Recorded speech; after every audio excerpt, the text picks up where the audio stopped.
Chapter 16. They took their journey from Elim, and all the congregation of the children of Israel came to the wilderness of Sin, which is between Elim and Sinai, on the 15th day of the second month after their departing out of the land of Egypt. The whole congregation of the children of Israel murmured against Moses and against Aaron in the wilderness.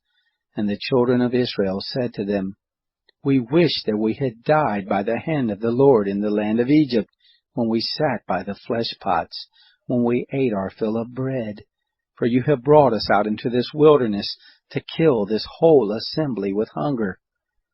Then the Lord said to Moses, "Behold, I will rain bread from the sky for you, and the people shall go out and gather a day's portion every day, that I may test them, whether they will walk in my law or not. It shall come to pass on the 6th day, that they shall prepare that which they bring in, and it shall be twice as much as they gather daily." Moses and Aaron said to all the children of Israel, "At evening, then you shall know that the Lord has brought you out from the land of Egypt, and in the morning, then you shall see the glory of the Lord, because he hears your murmurings against the Lord. Who are we that you murmur against us?" Moses said, "Now the Lord shall give you meat to eat in the evening, and in the morning bread to satisfy you, because the Lord hears your murmurings which you murmur against him. And who are we? Your murmurings are not against us, but against the Lord." Moses said to Aaron, "Tell all the congregation of the children of Israel, come near before the Lord, for he has heard your murmurings."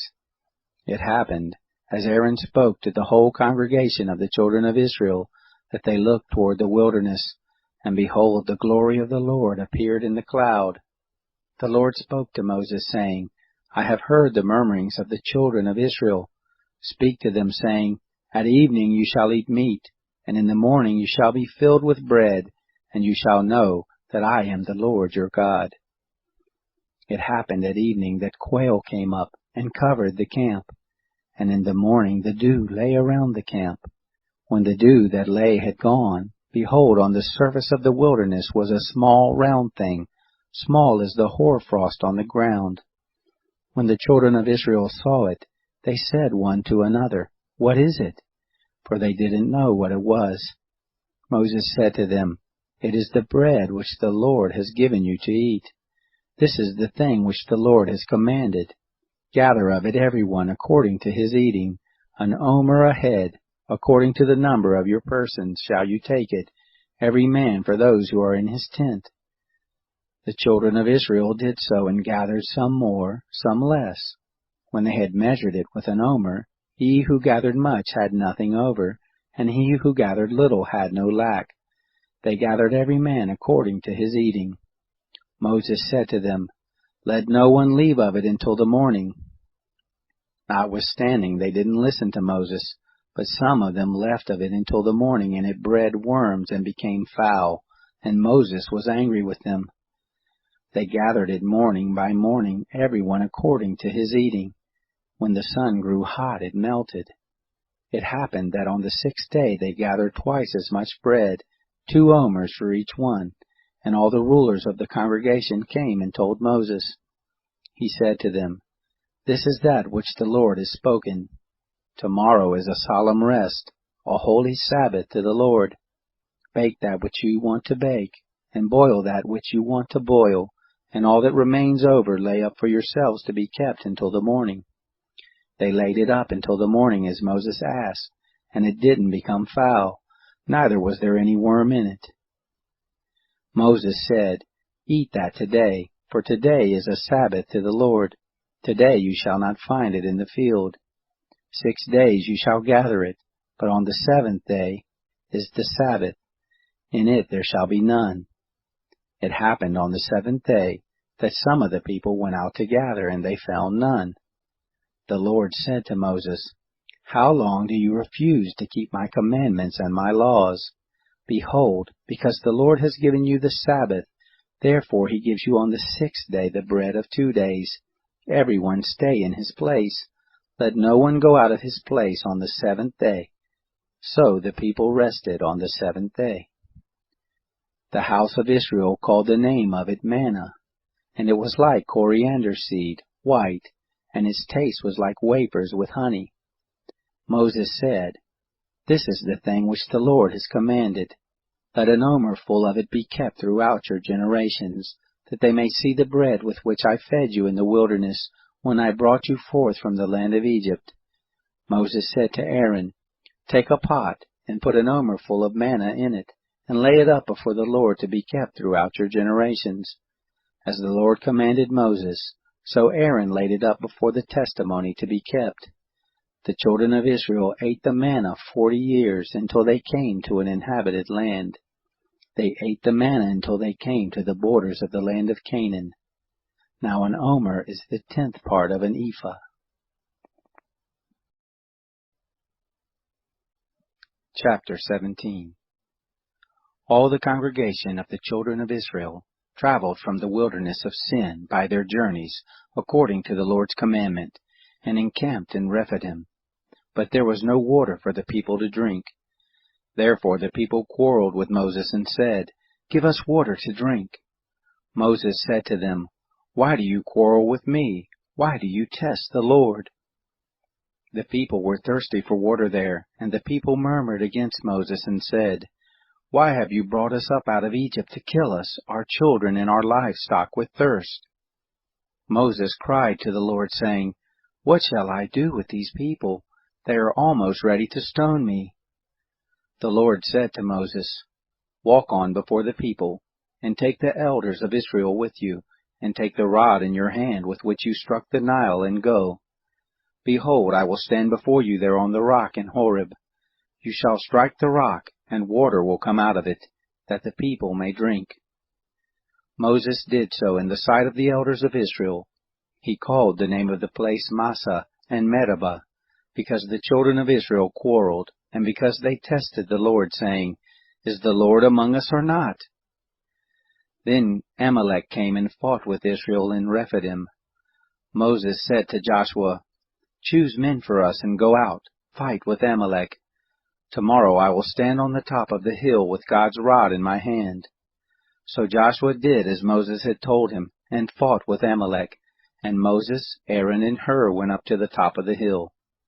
It happened, when Moses held up his hand, that Israel prevailed, and when he let down his hand, Amalek prevailed. But Moses' hands were heavy, and they took a stone and put it under him, and he sat on it. Aaron and Hur held up his hands, the one on the one side, and the other on the other side. His hands were steady until sunset.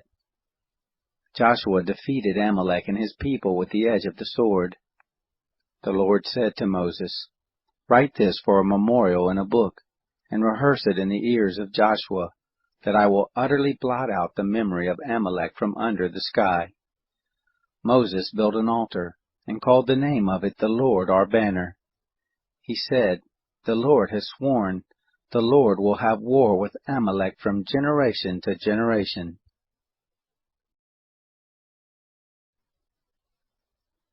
Chapter 18. Now Jethro, the priest of Midian, Moses' father-in-law, heard of all that God had done for Moses and for Israel his people, how that the Lord had brought Israel out of Egypt. Jethro, Moses' father-in-law, received Zipporah, Moses' wife, after he had sent her away, and her 2 sons. The name of one son was Gershom, for Moses said, I have lived as a foreigner in a foreign land. The name of the other was Eleazar, for he said, My father's God was my help, and delivered me from Pharaoh's sword. Jethro, Moses' father-in-law, came with his sons and his wife to Moses into the wilderness where he was encamped at the mountain of God. He said to Moses, I, your father-in-law Jethro, have come to you with your wife and her 2 sons with her. Moses went out to meet his father-in-law and bowed and kissed him. They asked each other of their welfare, and they came into the tent. Moses told his father-in-law all that the Lord had done to Pharaoh and to the Egyptians for Israel's sake, all the hardships that had come on them on the way, and how the Lord delivered them. Jethro rejoiced for all the goodness which the Lord had done to Israel, and that he had delivered them out of the hand of the Egyptians. Jethro said, Blessed be the Lord, who has delivered you out of the hand of the Egyptians, and out of the hand of Pharaoh, who has delivered the people from under the hand of the Egyptians. Now I know that the Lord is greater than all gods, because of the thing in which they dealt arrogantly against them." Jethro, Moses' father-in-law, took a burnt offering and sacrifices for God. Aaron came with all of the elders of Israel to eat bread with Moses' father-in-law before God. It happened on the next day that Moses sat to judge the people, and the people stood around Moses from the morning to the evening. When Moses' father-in-law saw all that he did to the people, he said, "What is this thing that you do for the people? Why do you sit alone, and all the people stand around you from morning to evening?" Moses said to his father-in-law, "Because the people come to me to inquire of God. When they have a matter, they come to me, and I judge between a man and his neighbor, and I make them know the statutes of God and his laws." Moses' father-in-law said to him, "The thing that you do is not good. You will surely wear away both you and this people that is with you, for the thing is too heavy for you.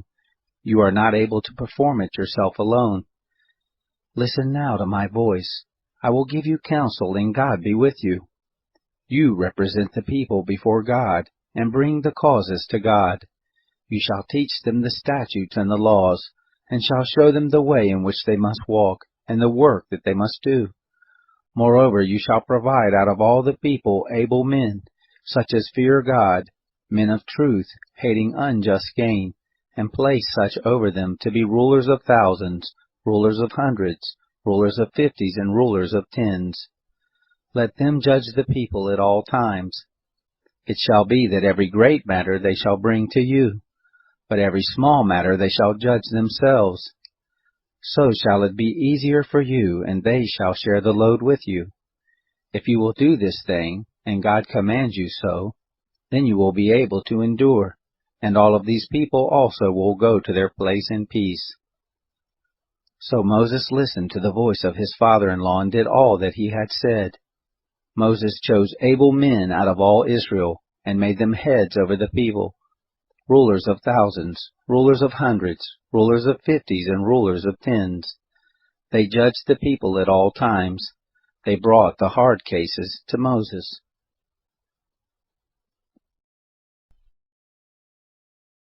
Chapter 19.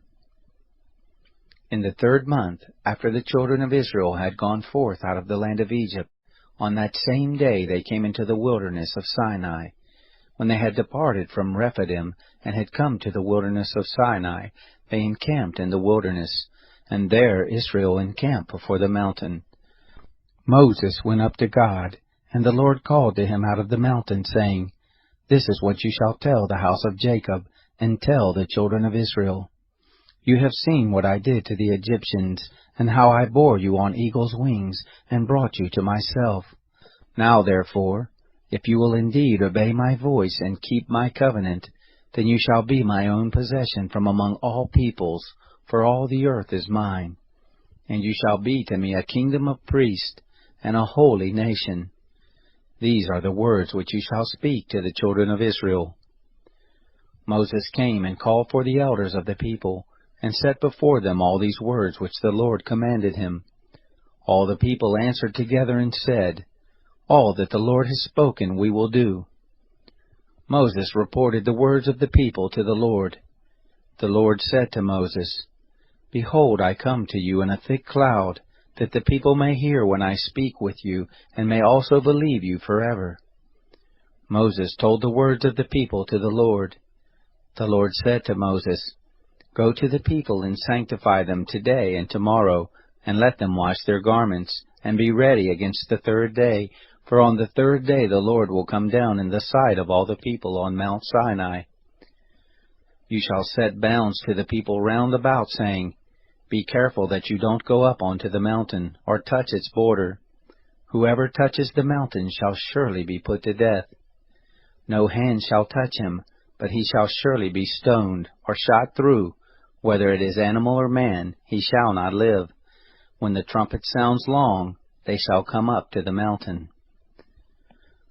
Moses went down from the mountain to the people, and sanctified the people, and they washed their clothes. He said to the people, "Be ready by the third day. Don't have sexual relations with a woman." It happened on the third day, when it was morning, that there were thunders and lightnings, and a thick cloud on the mountain, and the sound of an exceedingly loud trumpet, and all the people who were in the camp trembled. Moses led the people out of the camp to meet God, and they stood at the lower part of the mountain. Mount Sinai, the whole of it smoked, because the Lord descended on it in fire, and its smoke ascended like the smoke of a furnace, and the whole mountain quaked greatly. When the sound of the trumpet grew louder and louder, Moses spoke, and God answered him by a voice. The Lord came down on Mount Sinai to the top of the mountain. The Lord called Moses to the top of the mountain, and Moses went up. The Lord said to Moses, "Go down, charge the people, lest they break through to the Lord to look, and many of them perish.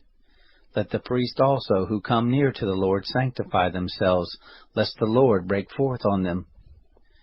Moses said to the Lord, "The people can't come up to Mount Sinai, for you charged us, saying, 'Set bounds around the mountain and sanctify it.'"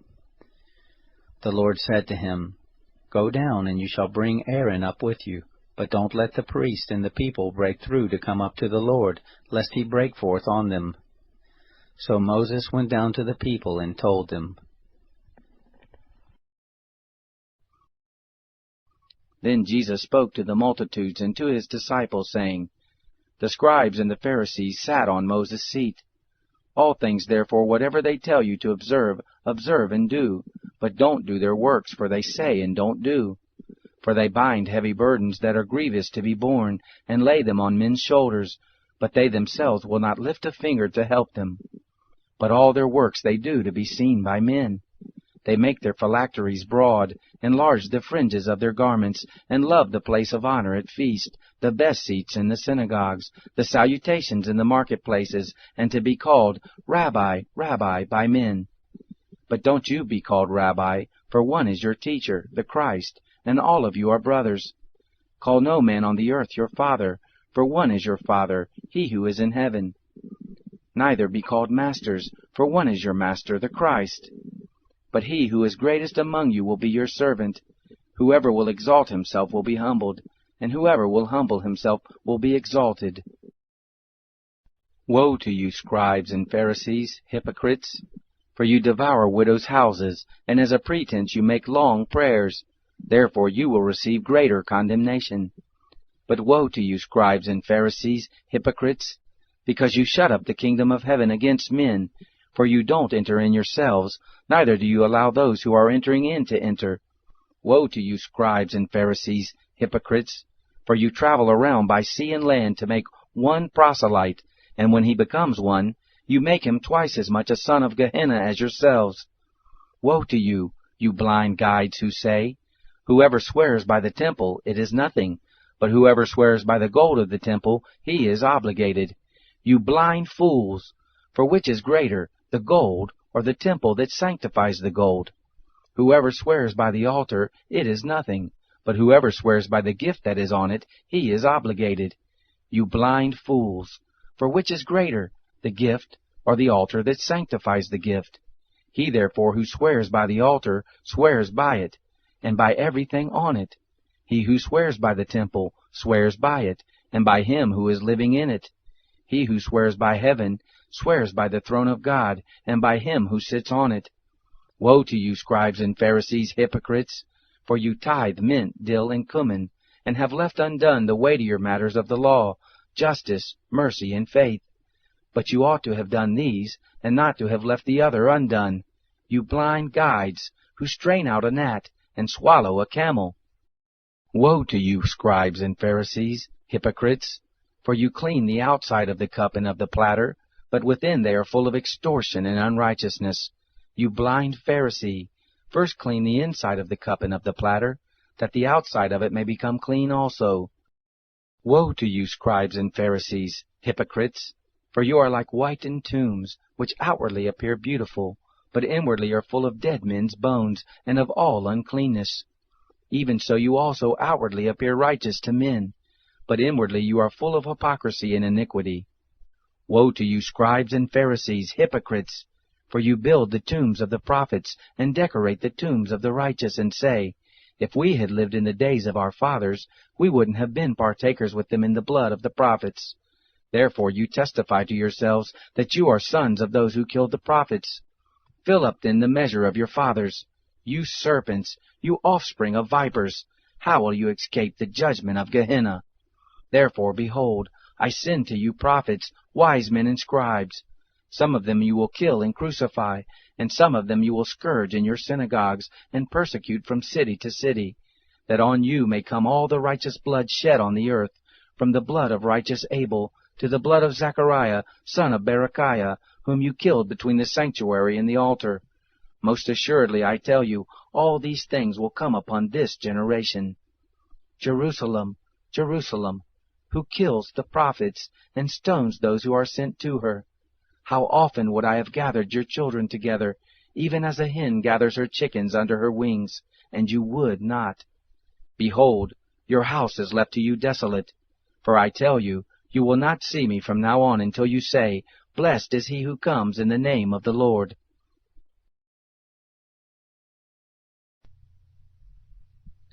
Psalm 27 by David. Yahweh is my light and my salvation. Whom shall I fear? Yahweh is the strength of my life. Of whom shall I be afraid? When evildoers came at me to eat up my flesh, even my adversaries and my foes, they stumbled and fell.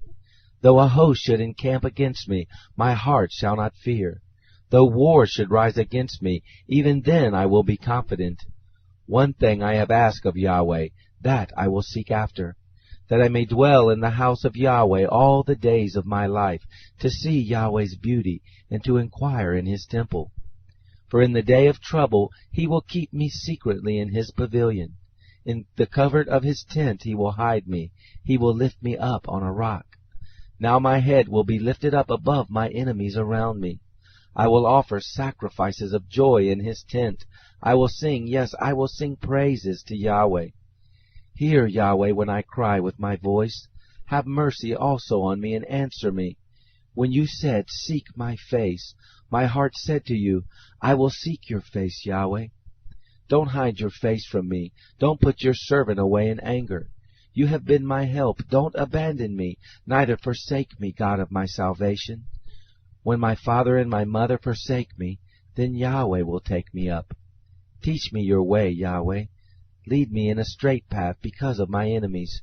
Don't deliver me over to the desire of my adversaries, for false witnesses have risen up against me, such as breathe out cruelty. I am still confident of this. I will see the goodness of Yahweh in the land of the living. Wait for Yahweh. Be strong and let your heart take courage. Yes, wait for Yahweh.